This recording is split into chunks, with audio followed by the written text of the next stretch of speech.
I can do a little but very, very, very short introduction. Let's keep it organic. Like you said, we did some preparation, but these are only the guidelines, just a few bullet points if we ran out of things to say. Sam, like we told you yesterday, you are actually the first guest on a renewed project, so-called Backstage Podcast, which is a podcast where we invite different like artists, promoters, event organizers, some other industry professionals, and we just discuss what is going on behind the scenes of the music industry.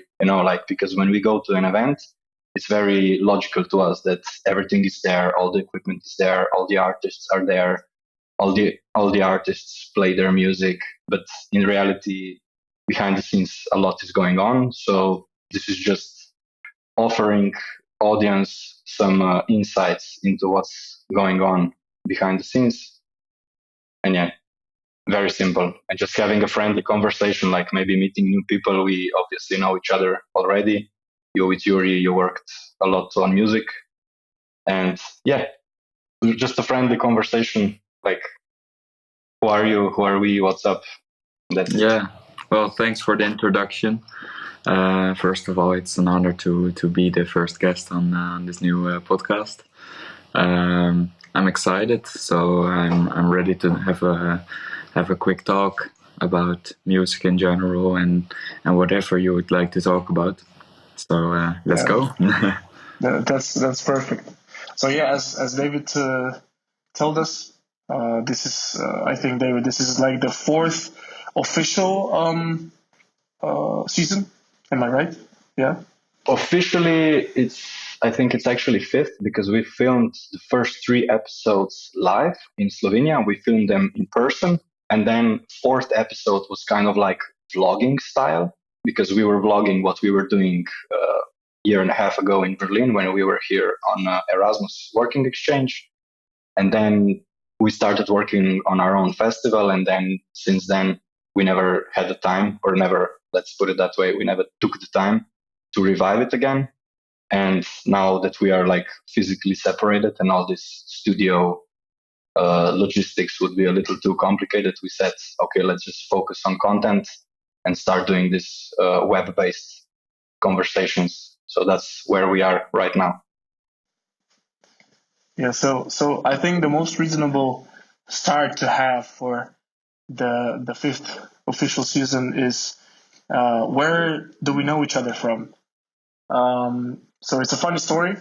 We've been to SEMMUS in Berlin. I think it was 1.5 years ago. I think it was in October or something, 2023. So we were with the team in RSO in Berlin for SEMMUS. Wanted to go to Vera's set, Vera Grace. And I think her set was from 4 to 6 in the morning. Am I correct, Sam? I think it was 3 hours that time. For 4 to 7 or something like that. Yeah. So it was in the morning, something in the morning. And so we went there. Of course, Vera and Ivo Subterra knew each other from music, but never met each other in person. And there was another guy wearing a fucking Kuet alternative logo hoodie, and I didn't know him at the time, but it happened to be Sam. So very interesting. And then from that point on, we just kind of clicked from there, and he released a single which is going to, or is just reached 10K. Just reached 10K, yeah. Just reached 10K on Kubernetes. I have to repost it on stories. Same. And is going to release again in a few days, at the end of March. Also being a part of various artists. So VA03 from Kubernetes, from our label. And that's like the short brief where we know each other from. Yep, true. Now, Sam, now you do the talking. What brought you to Berlin? What happened that night? Where did you first hear even about Kubernetes? How did you got that hoodie?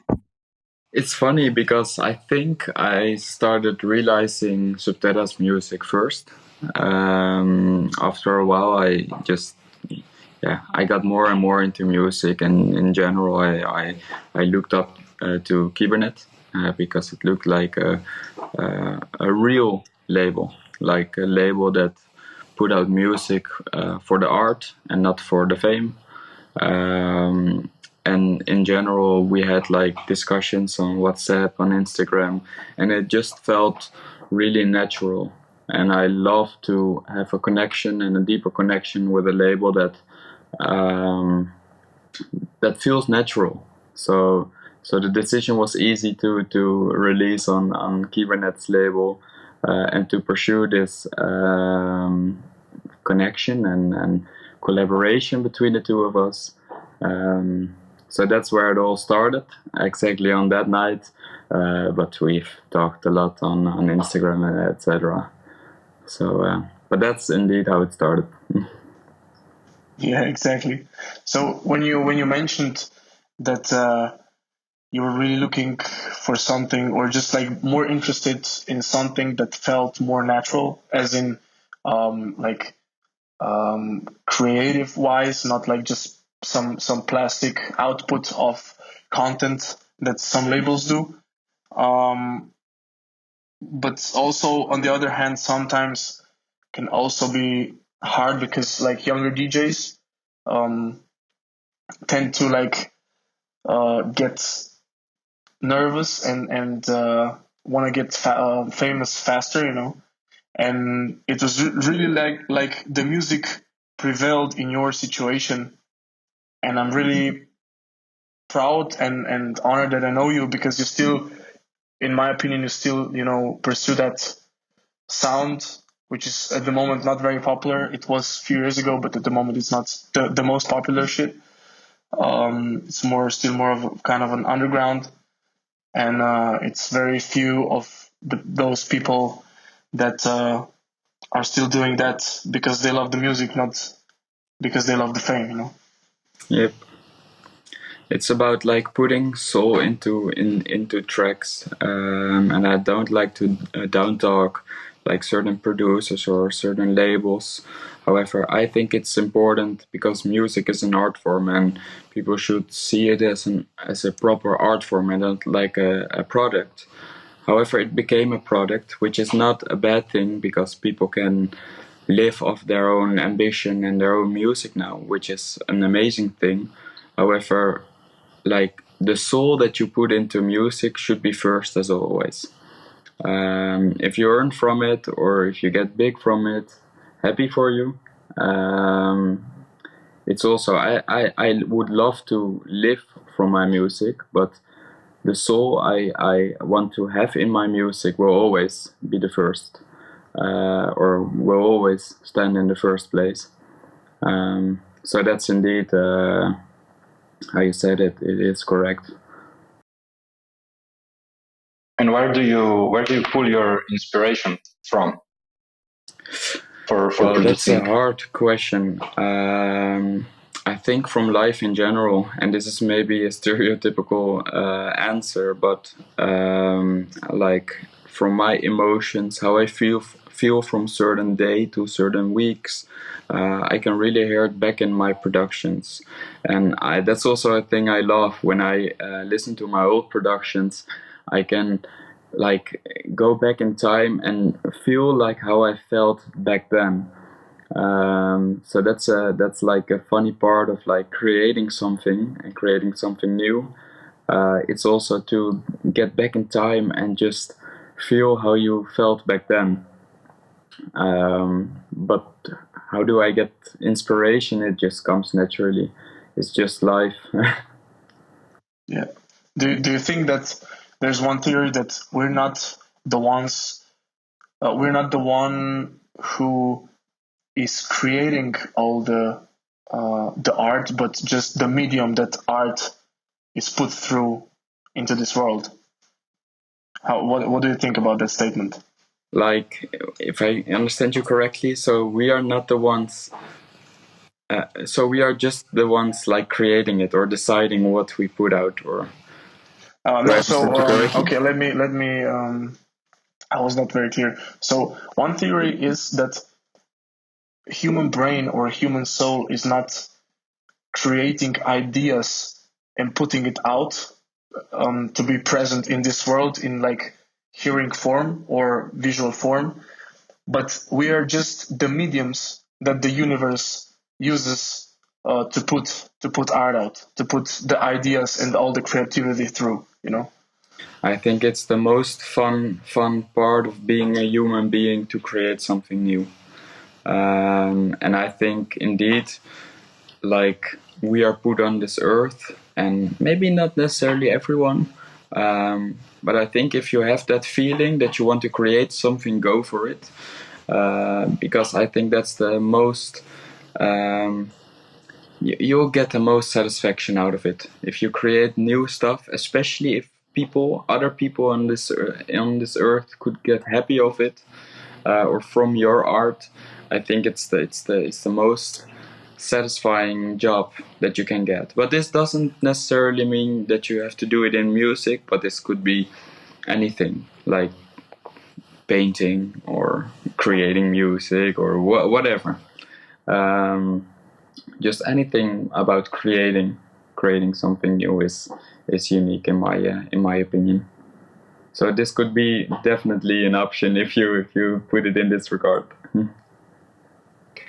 You opened an interesting topic.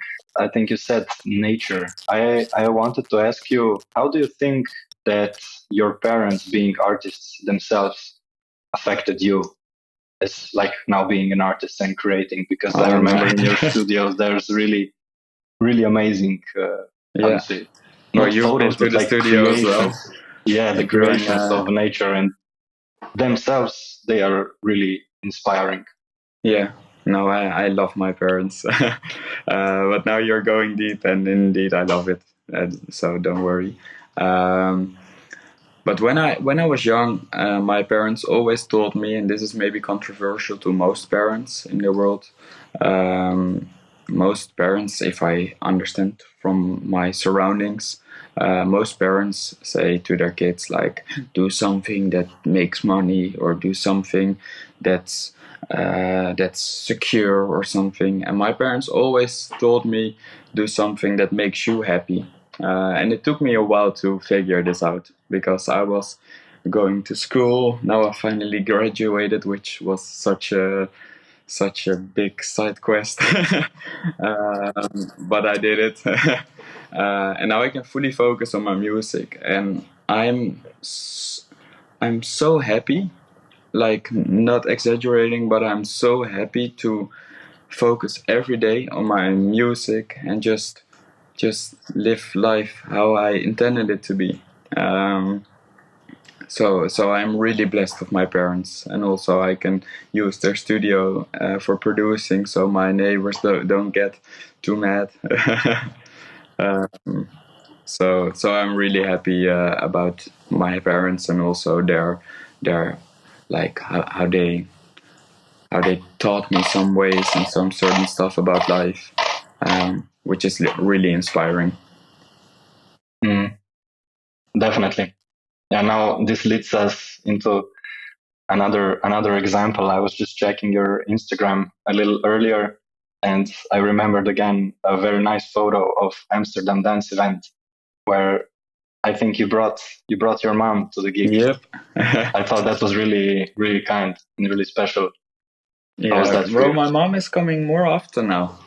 She also came to Werkstatt, Vera mine collective, which we hosted our first party on the 8th of March, which was a huge success. And we did a 3-hour set where my mom danced the full 3 hours without stopping, which was crazy. And I even took my father to a gig as well, which he loved.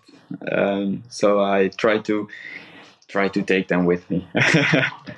Were they both in the Gabber when they were young, or they listened to? No, definitely not. They hate electronic music. Oh, really?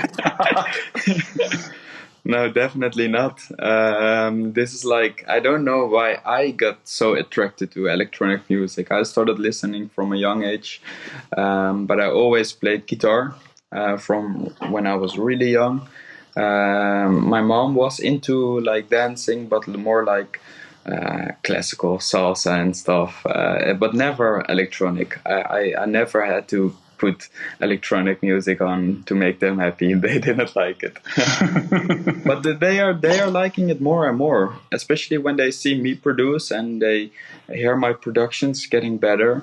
I think they like this process, so I think they can admire it from this perspective.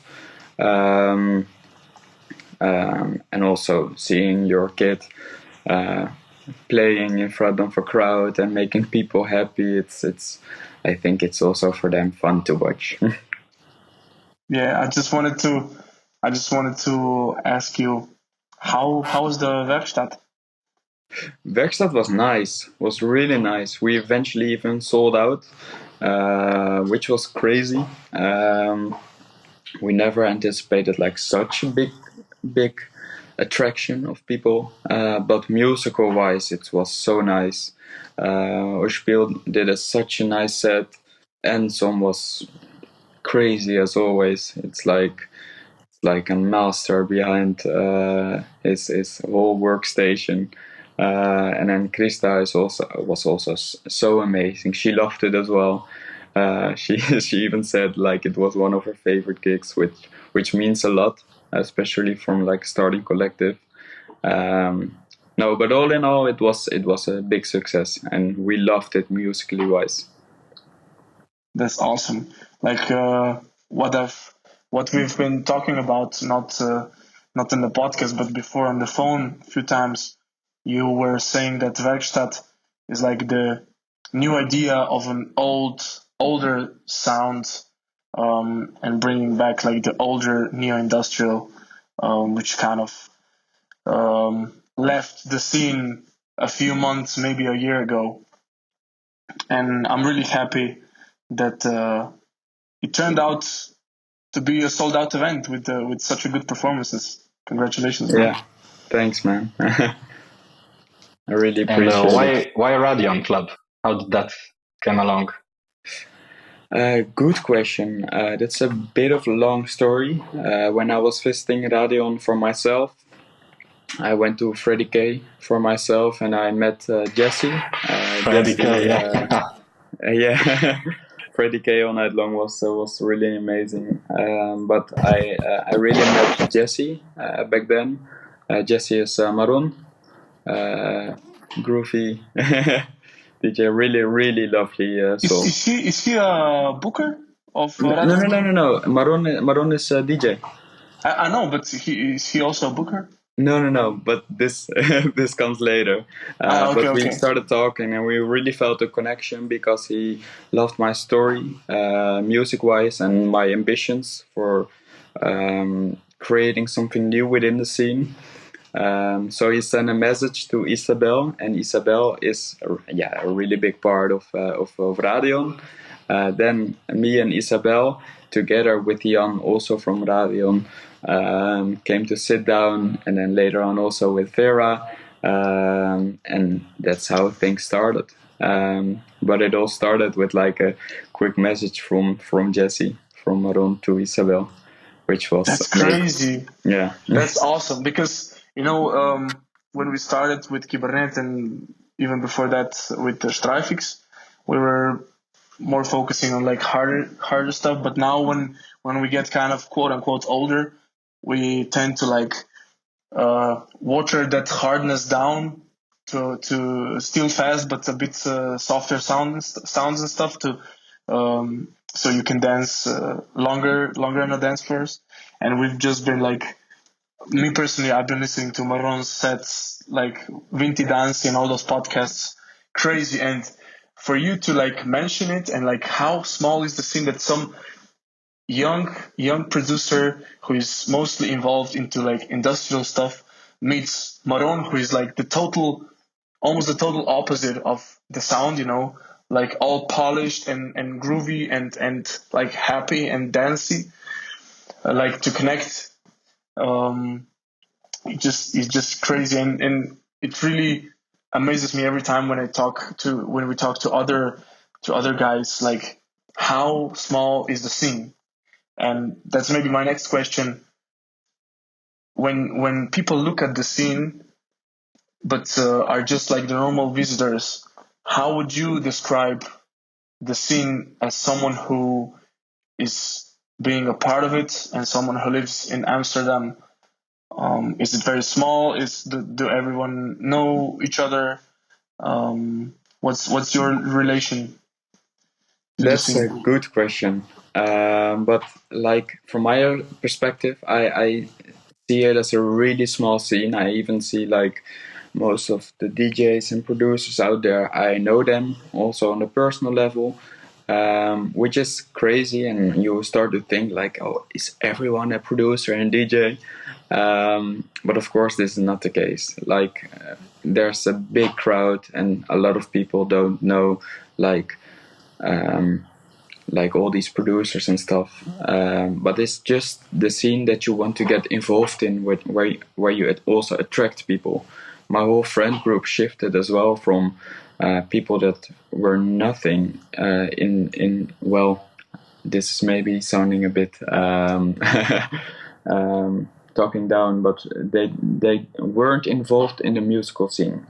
And nowadays, like, my whole friend group is so involved in the musical scene, and I got friends that are like also really big into producing and into also playing, and I love to see my friends and this whole group just come to life. So for me, it's a really small scene, and also I also wanted to mention, because Jesse even came to Werkstatt, and it's such a beautiful gesture, because from someone that normally doesn't listen to like industrial or industrial driven music, it's really an honor to have someone visiting your event. And also from him, it's really professional to listen to multiple genres, and even acknowledging multiple genres, which yeah, I really admire. Yeah. Speaking of genres, how would you, for example, explain to someone who goes first time to your event, how would you explain them the difference between hard techno and industrial techno? Because I saw there were some conversations about that regarding Werkstatt, if I On understood it Reddit as well, correctly. right? What? On Reddit as well. I read them as well. Yeah. It's How would funny, you like? because the concept industrial techno shifted, because a lot of people have misconceptions about industrial techno. And in my opinion, industrial techno is just a really raw form of techno, which isn't like BPM restricted. However, it needs some like raw elements, like elements from I don't know, just raw elements, and like a certain type of groove that could be incorporated into these elements. So not that static techno, which is always four to the floor and always like yeah, just static. It could be hard, like hard techno, but in my opinion, it has more layers within it, like more layers based around those elements and soundscapes. And do you think that um, we always want to talk about, like, okay, yeah, so the trendy stuff, which is basically like super hard trancey poppy edits techno, almost hardcore, is gonna like separate again into its own genre, and all the popular producers of that genre are gonna stay. But then like the techno is gonna like take a step back, and also like maybe go to the underground. Do you see that as an option, or do you think that in this time with TikTok and with all the social media and the globalization, everything is just gonna mix until eternity? Well, you could see it as a danger, but I don't like to see these certain stuff from a danger, because I also know some people and some producers that produce like those more static hard techno kind of sounds. But they enjoy it, and it's lovely to see them producing days upon days and getting better at it.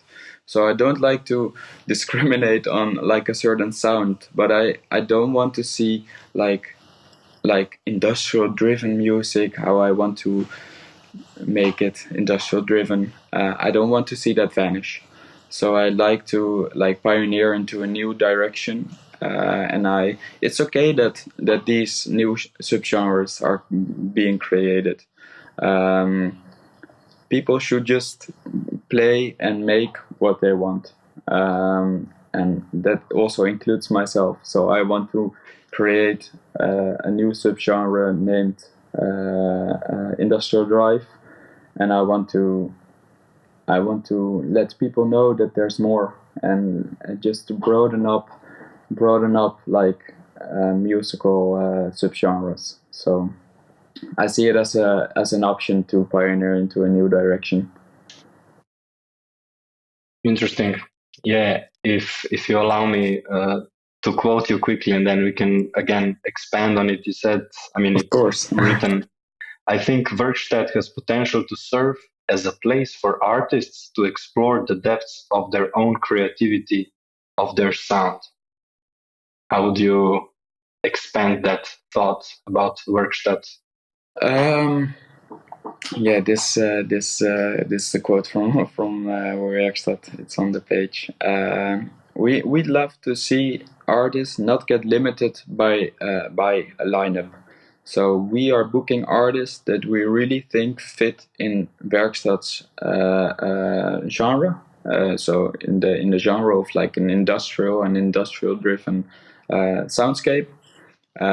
So we will always include like artists that are always industrial driven, and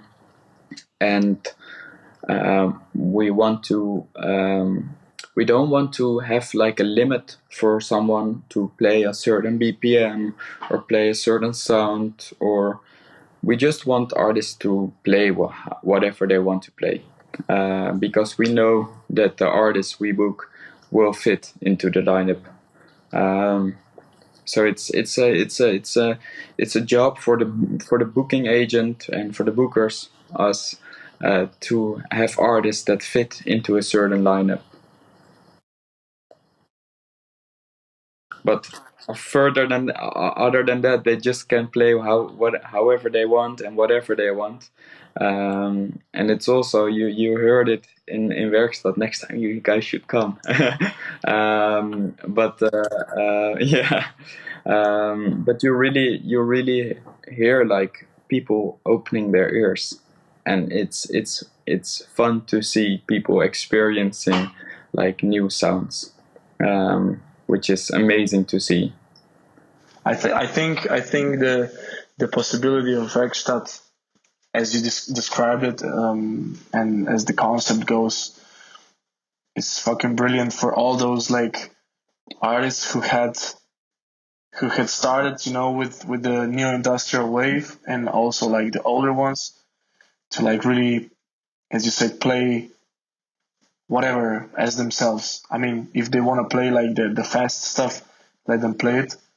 But also if they want to like experiment with some breakbeats and some analog noisy stuff, let them be. And I think that's a fucking awesome niche that David and myself and I think everyone in the team would love to come. So really looking forward to that.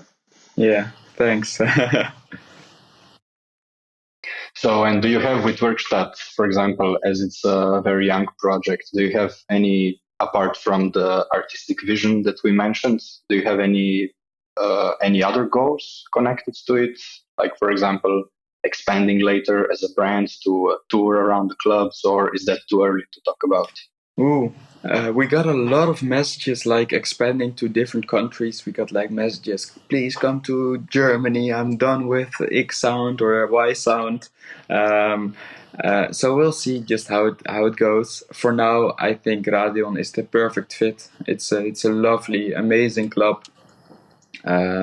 With such a good sound system that really also fits to like more harder styles, because normally more groovy subgenres are being represented over there, and it's an honor to have an opportunity to have a party that's more industrial sound based.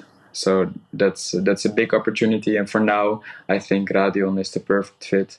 Other than that, on a personal level, I have a lot of visions and missions, and what I want to be and what I want to have production wise. I can go on over that for hours.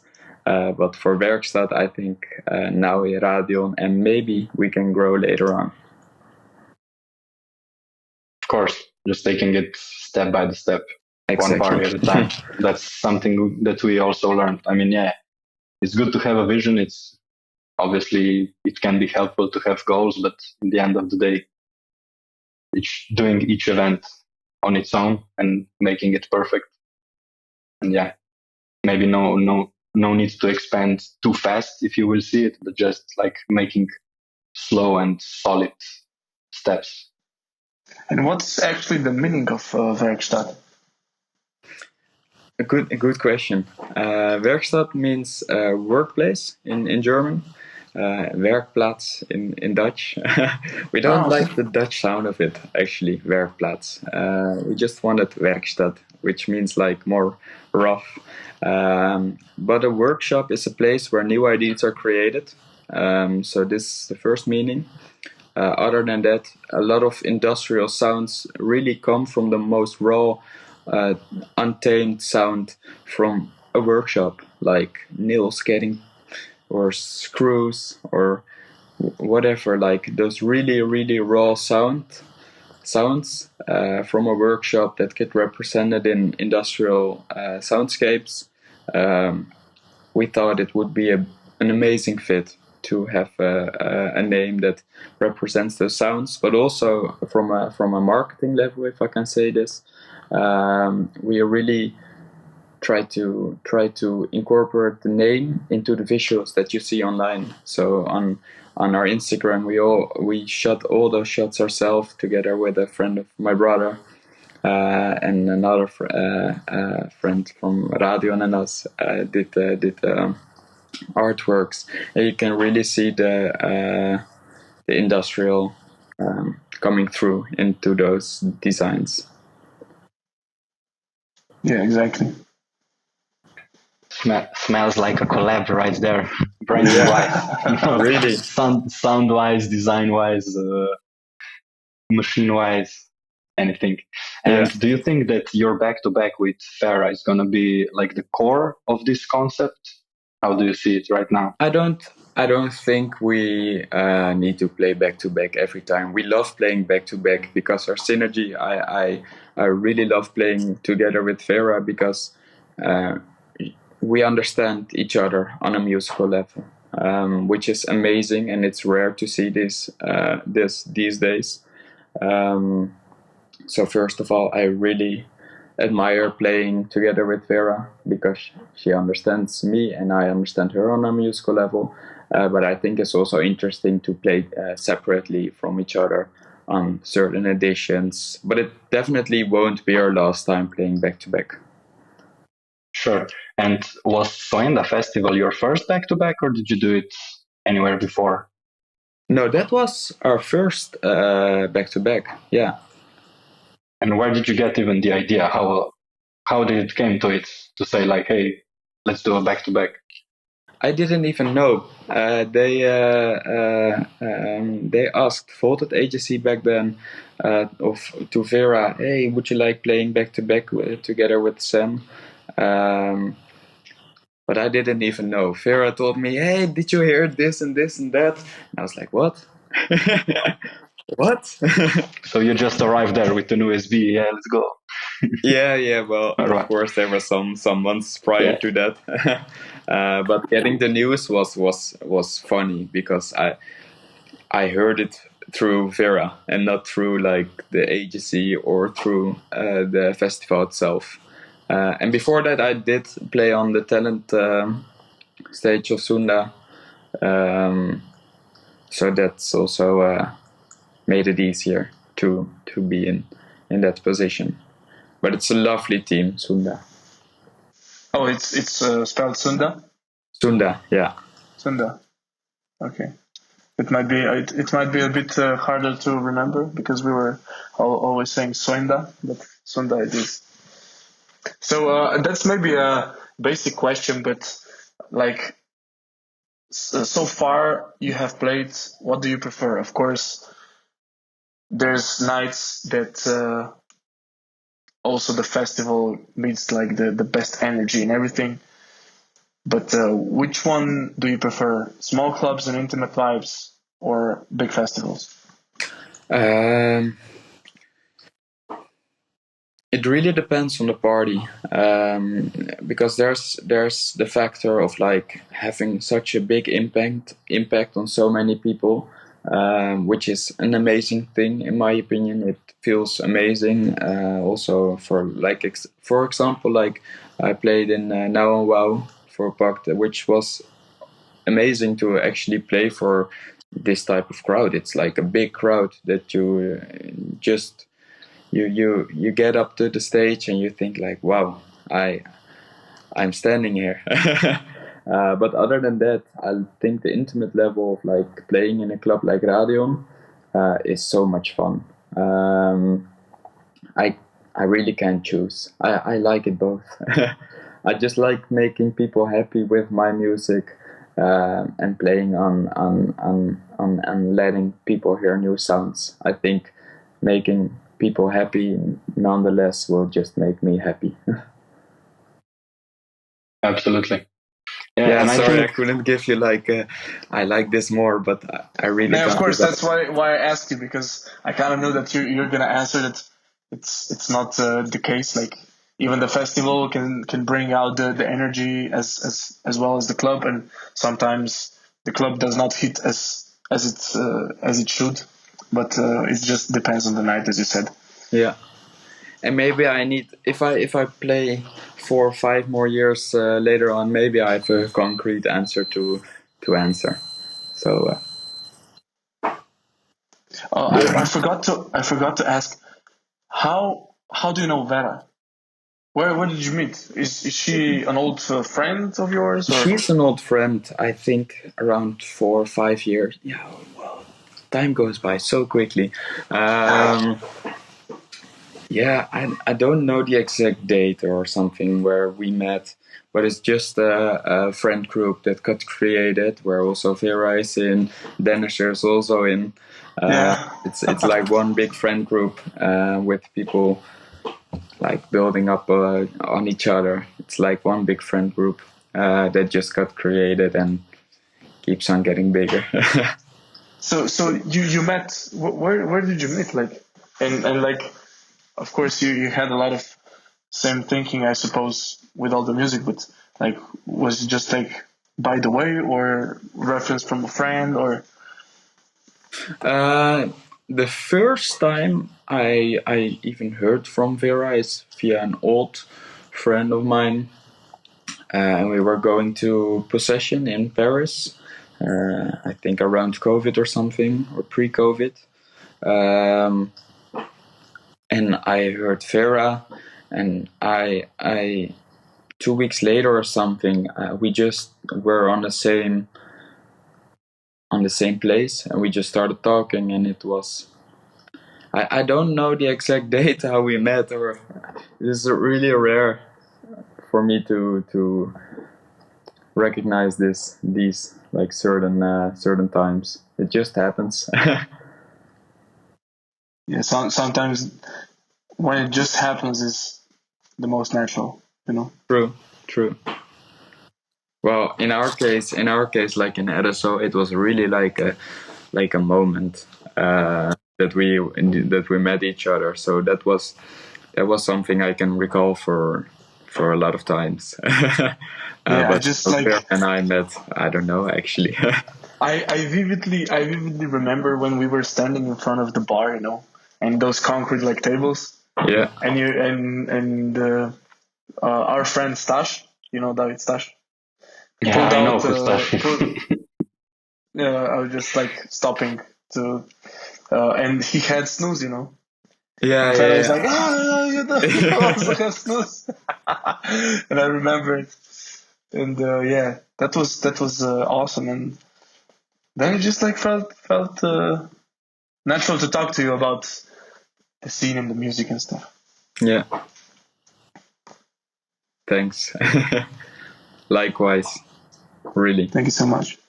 Do you have like a role model or someone that you look up to in the music?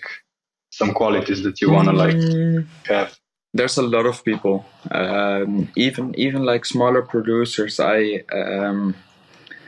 For instance, I recently made a track together with a friend of mine, Sam Seven Sins, and he really inspired me on some certain stuff, and he really teach me some really valuable stuff.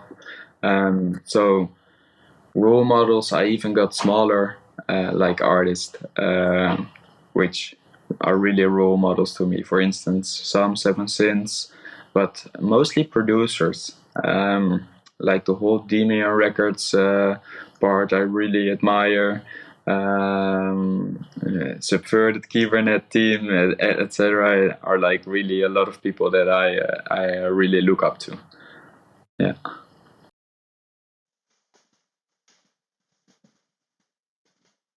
David. David. Yuri, now it's the music production part. That's your part. Oh, No, I so mean I can go on.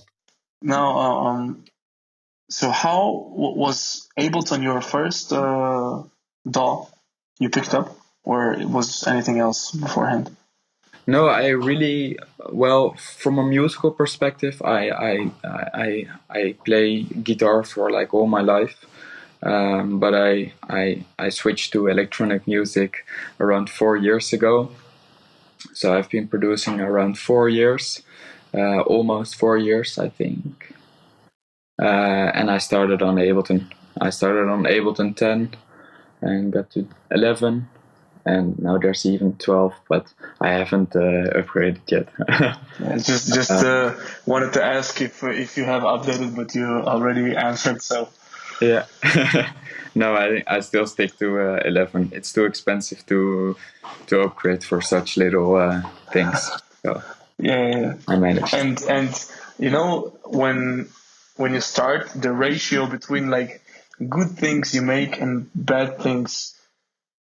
I mean, bad things like just the tracks or tries just don't sound good. Some of there's like a percentage. Okay, maybe 1 out of 10 tracks is good that you really like. It's at least that was in my case. And as you progress, the percentage like gets more close, or even like there's the ratio between good and the bad tracks you produce is getting like smaller. How would you say did that like what was it hard to push through at the beginning because all the new terms and all the terminology and stuff? Yeah, but when I was younger, I was pretty addicted to like video games and stuff. And when I started producing, I got rid of it all. And it's like I had the urge to learn this stuff because I really got motivated by it. It's like natural dopamine kicks that you get out of producing and making something new, like I told in the beginning. Um, so it wasn't like a case of like, it's really hard to get better on it. I just liked the process of getting better, and I still do. It's like a never-ending process, which I really admire. It's not like there's no end in sight of getting better. But I just love the process of getting better, and now I'm already like moving into like more hardware based electronic music making. So I just got this like Oh shit! Which one is that? Mother 32. Oh shit! But that's Korg or Moog? Moog. Yeah. Moog. Okay, yeah, Moog. Or Moog. I don't know how you. I don't even know. But I just really like getting better in general. So that's an easy process for me, and it's like every day I there's nothing I do more happily than producing. Really. How much do you spend time in the studio? How much time in the studio do you spend? I think there's not much more that I do. There's like I do some sporting. I sport, and most of the time I be in the studio. Like I start like in the afternoon and I end in the midnight. So every day around 9 hours, 10 hours. Holy shit! It's like a full-time job. It's a full-time job. But it doesn't feel like a full-time job. Like really,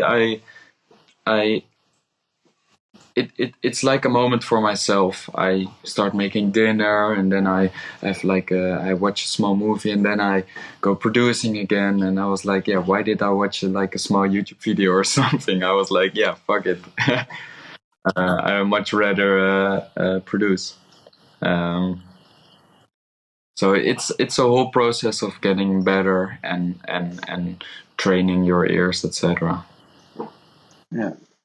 And in the era, okay, let's maybe like just shift. When you said like you produce so much, and of course, all of the artists' kind of job is to produce that much, but it does not feel like the job. As you said, it feels natural. You know, it goes fast. It goes by super fast. And do you sometimes feel like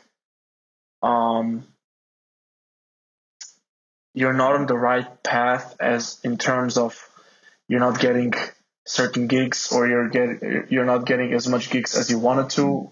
Does that hold you back sometimes, or are you like just navigating through all the hard stuff on the beginning, and you know that there's a brighter light at the end? Does that bother you, that sometimes maybe not so skilled producers get more gigs than you?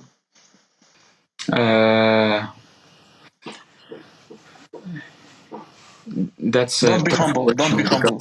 You don't need to be humble. Well, thanks. I just wanted to say, because there's a lot of producers that are like great on multiple levels. A lot of producers also nowadays get like gigs, or get more famous because of their social skills. I'm not the best at that. I'm still getting better at that. But this could be an intricate process. I think it's really normal for producers, for everyone, to have like certain downfalls in their productions, and sometimes even like for me as well. I say like I produce sometimes 10-11 hours a day, but this is not always the case. Sometimes I really feel that I can't create something new, or because I always I don't want to lie to myself. I don't want to produce music that is like not made out of my heart. And I like to keep it that way, and I don't think people can rush this process. But always like jealousy and stuff could be a huge deal breaker. But I really got better at it. I think we'll see how it goes, and I will always try to get better, and we'll see where the ship lands. However, I will always be happy. So, but good question. Yeah, really. And do you think, when talking to some of your friends, producers who maybe perform on even bigger stages, when you talk to them, do you think it's like nowadays a little harder to navigate the balance between like being artistic and expressing yourself, and on the other side having the sort of like a pressure of this materialistic or like commercial success. Do you know what I mean? For example, Yeah, but someone goes a little out of their artistic ways because the benefits on the other side are so much bigger. yeah, but from my group itself, I really get motivated. Out of everyone from my friend group, they always motivate me, and they, for instance, Vera, she will definitely say the same stuff that I say right now, maybe in a bit of a different manner. But I think it is always the soul first. So what you feel, what you get into the productions, this will always be first. And whatever commercial commerce it's about that. Yeah, I'm so sorry. I can't get out of my words. um, um, I think it's first of all, I think the soul that you put into music is always first. So also my friend group is on the same page as me and on the same wavelength. I don't have any friends that like create music just out of like materialistic beliefs. I don't think that's a healthy manner to discuss with friends, or to have friends that even have that vision. Yeah, for example, what I wanted to say is not like have a vision to, let's say, do it on purpose to go out of your artistic ways to get some more commercial success, but more of if there's an outside pressure to create something that the environment expects you to do.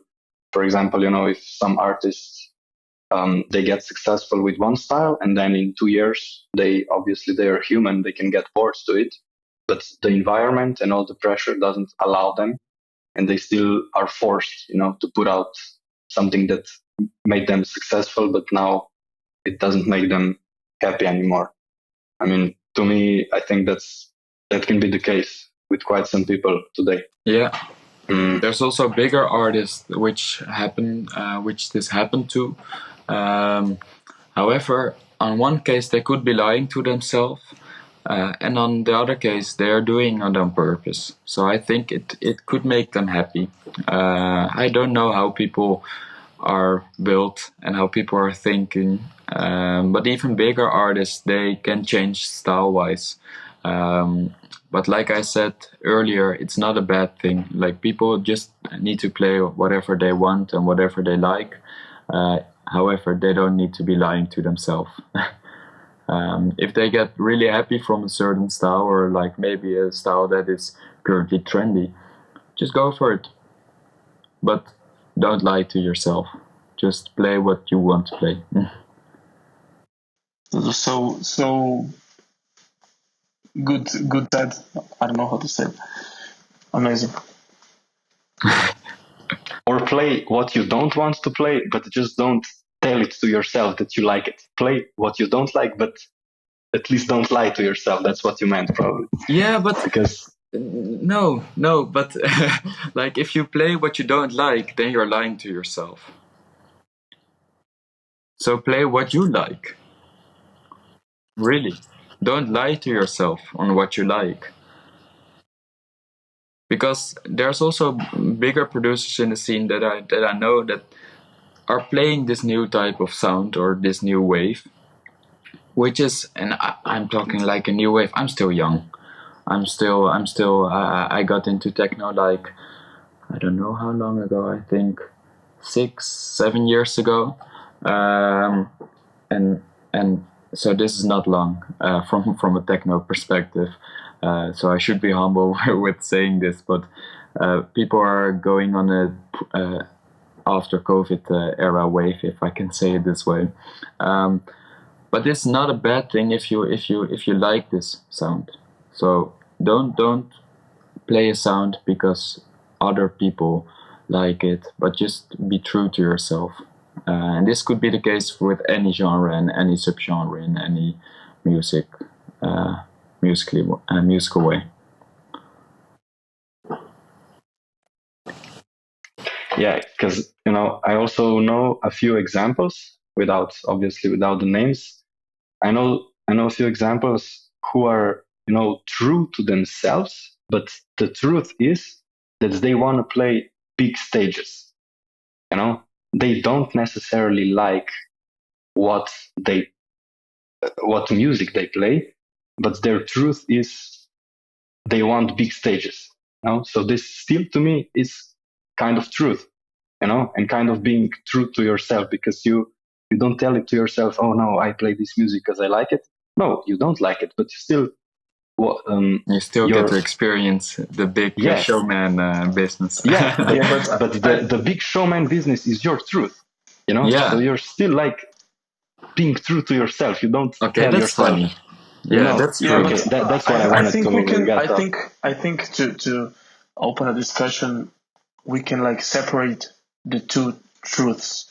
So one is the one person you were mentioning, David, is true to his persona self. So his persona, his like appearance, his public appearance, but not true to his artistic beliefs. Maybe he's not even an artist, And you can be a persona and absolutely not an artist, as a like some source of some outlet of creativity, but you can be a public figure, Entertainer. Exactly, yeah. And lying, like, maybe he's not lying to himself as a entertainer, but maybe he's pushing his artistic self on the side and like, yeah. I think, I hope you know what I mean.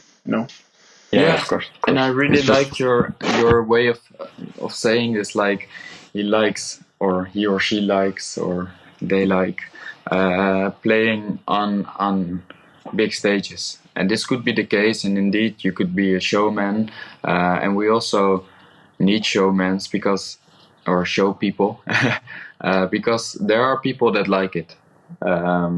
So it wouldn't be a market if there were 0 people that liked it.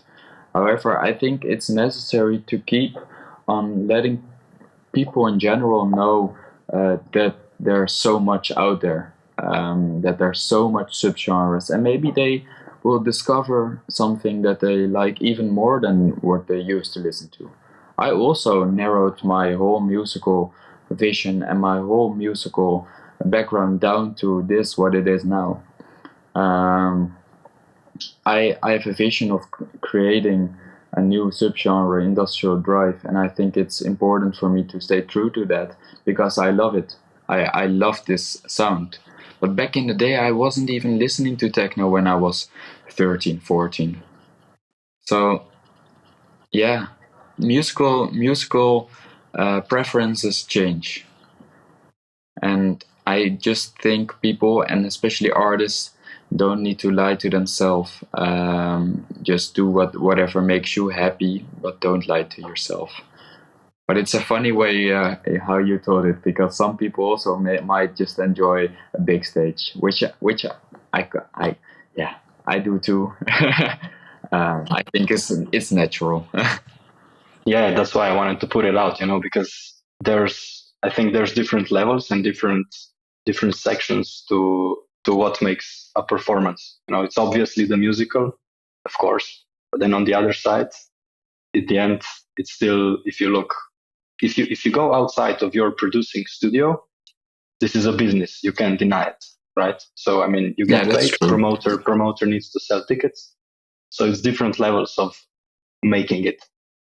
And if someone says, my goal and my definition of success is to play big stages, I don't care what music it is, then if they tell it to themselves and they are conscious of it, I kind of respect that thought process a lot, because you're still like true. You don't say to yourself, I'm doing it because of XYZ. You know exactly why you're doing it. I want to do it because of the crowds, and that's it. And I think we also need stuff like that, because it runs the show. They also make people However happy. you Yeah, absolutely. Whatever makes people happy. Mhm. But just people don't need to lie to themselves. To go more like personal, you said that you have narrowed down your like music preferences and tastes and inspirations and like things you look up to create your own sound. But what does SEMMUS as an artist listen to when he's cooking breakfast or when he wakes up or when he's driving on the U-Bahn or anywhere? Yeah. Well, I listen to different genres. Most of them are electronic music. So most of the time it is techno. It is industrial techno. However, I do also listen to a lot more softer music, like organic electronic music, which I can send you a playlist if you'd like. Yeah, I would like. And also Absolutely. yeah, I will send it to you. But I also listen to, for instance, like artists like Sestrika. You should really check check into it because it's amazing. I think she or they really take you on like a musical journey. She plays like live sets. She's from St. Petersburg, I think. But it's yeah, it takes you on a journey and it's beautiful. I will also send it to you. I think you would love Yes, it. please do. Please do. But most of the time, just organic electronic or techno. So two main genres. Which people don't really know actually. That I listen to organic electronic music because But what is that organic electronic? Can electronic even be organic? yeah, it can definitely. I will send it to you and you will immediately understand it. Okay, It's like really world music, but like really manipulated electronically. So it's like a handpan, for instance, but manipulated electronically, which can get really interesting results. So it's a lot softer. I also sometimes even play it on the CDJs, but it's a lot softer. It's around 100 BPM, so it's really soft. I'll really dive deep into the I'll send you playlist. some. So yeah, maybe what do you think? It's one question that we didn't ask you, but you would like to be asked. Is there something on your mind that you think, apart from everything you've said up until now, that it's worth putting out? We discussed a lot, but I would love to ask because, like the two of you told around Kubernetes, and when we were talking about Werkstatt itself, you were seeing some resemblance. Could you get more into that? On what kind of regard were you seeing resemblance? Because I'm super interested in it. Me, where did I see the connection? Yeah. Well, just obviously in the sound and in the designs. You have you have like screws, and then Kubernetes has nails and true. Industrial. Yeah, on that regard, industrial vibes. Yeah, it really is. Sounds like a cousin. But also musically wise, yeah, I think it could be an awesome option to maybe do like a stage hosting or something. Oof, that would be amazing. That's a discussion for another time. Yeah. Also keeping the options open for us to host you in K4, of course. Vice versa. Yeah, that would be fucking amazing. This is secret data. Yeah, of course. Max is gonna cut it out. Yeah. Fun. So yeah, I mean, Yuri, if you have anything from your flow vibe to ask anything else, I mean, everything that I have written down, all of the topics we pretty much covered, from clubs to festivals to your relationships at home, how they influenced you. I think that's a really, really nice topic that we covered. Obviously, your project with Vera, Werkstatt, that's really nice. So yeah, if you guys would like to add anything. I'm just like now looking back to our conversation when we started, and just like I cannot like express my gratitude enough. It maybe sounds corny or anything, but really like some time ago when David and myself were like walking through Ljubljana and looking at our old factory Rogenu, which is now renovated, and I remember like fucking vividly when we were off from some commercial club called Circus and going home to David's house, to David's place. And on the way there was like the old factory of Rog, which was like a haunted place for us back at the time. And we decided like to yeah, fuck it, we're going in, you know, because the place was known for drugs and stuff. And yeah, so since then, to shorten it up, since then we were like looking up to the scene, you know, and trying to be involved somehow. And after some years, talking to some guy named Sam from Netherlands, you know, about the music and how we connect on so many levels, just blows me away. And I'm really looking forward to all the guests we have in this season, and really happy that we know each other, and really looking forward of what we're expecting to do together, music-wise and event-wise and friendship-wise. Yeah, my gratitude goes the same way to the two of you. I really admire you guys. So I'm really excited for the future as well, and also musical-wise, I'm really excited.